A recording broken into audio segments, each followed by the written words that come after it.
Good evening, and may I just say thank you very much to the organisers for inviting me to respond to some of the comments that have come up, but also to give some of the experiences that my organisation has had on trying to get government and business partnerships to work. As I've been introduced, my name is Darian Stibbe. I work with the International Business Leaders Forum, and we are a group of around 60 multinational companies that believe that sustainable development can only be scaled up through more and more responsible business.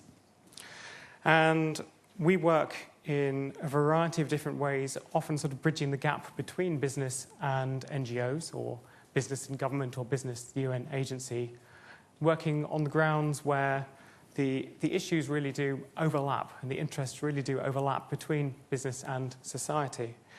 And just to give some sort of quick examples, we work, for example, on the voluntary principles at a global level, or the voluntary principles for security and human rights, working with NGOs and multinational companies and governments. We create responsible business networks at the national level in sort of Vietnam, China, DRC, which work very closely with government and NGOs. But what I'm going to be talking about very briefly is something called the Partnering Initiative, because what we realized very early on is that in order to get the greatest development impact from business, business needs to work in partnership with other sectors. And it's very easy to say that you should work in partnership, and everyone thinks that they can do it. But actually, working in partnership is extremely difficult. Working across different sectors is extremely difficult when you have to deal with issues of language, and not just in terms of languages in a region, but also the fact that government and NGOs and business talk in different ways. They have different values, they have different drivers, they have different timescales, and these are bridges that need to be crossed when forming partnerships. And what the Partnering Initiative is set up to do, and we, as Simon mentioned, this was sort of set up with initially working with the ODI and various other organisations, is to really sort of systematise the process of partnering and to try and build the capacity of organisations and of individuals to partner more effectively across the sectors. And then finally, working with specific partnerships to help make those partnerships much more effective.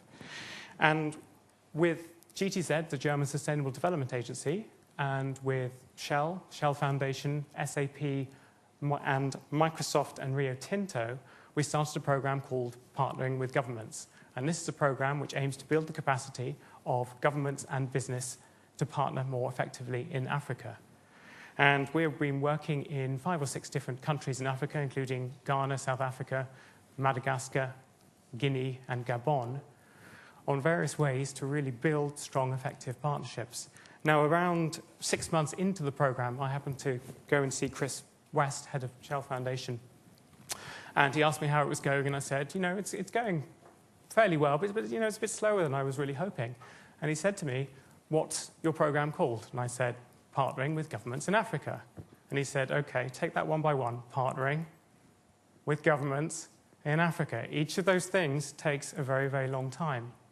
And this is one of the key things that we have found, is that the whole partnering arena, it takes a very long time. And if it's not the best solution, we recommend that you do not do it. Because we've worked in many places around the world, and we found that there are certain core principles of partnerships amongst the sectors that work everywhere. And in fact, much of it came in Baroness Chalker's presentation. But what we have as our core principles are the idea of equity, so that all of the parties to a partnership feel some sense of their own worth, the reason why they're in the room, that they bring something to the table, because that will then lead to respect for their contributions. Then there's the idea of transparency. And there's a lot of talk about trust in partnerships, and absolutely, you want to have trust in partnerships, but where does that come from? And what we feel is that you can't start off with trust. There's going to be lots of mistrust between governments and business, but you can start off with transparency and then build up a relationship towards trust.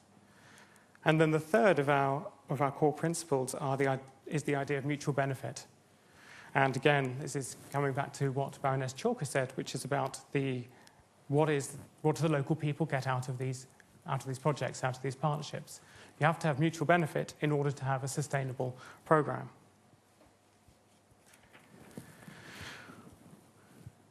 One of the things I want to do is to try and draw together some of the other presentations.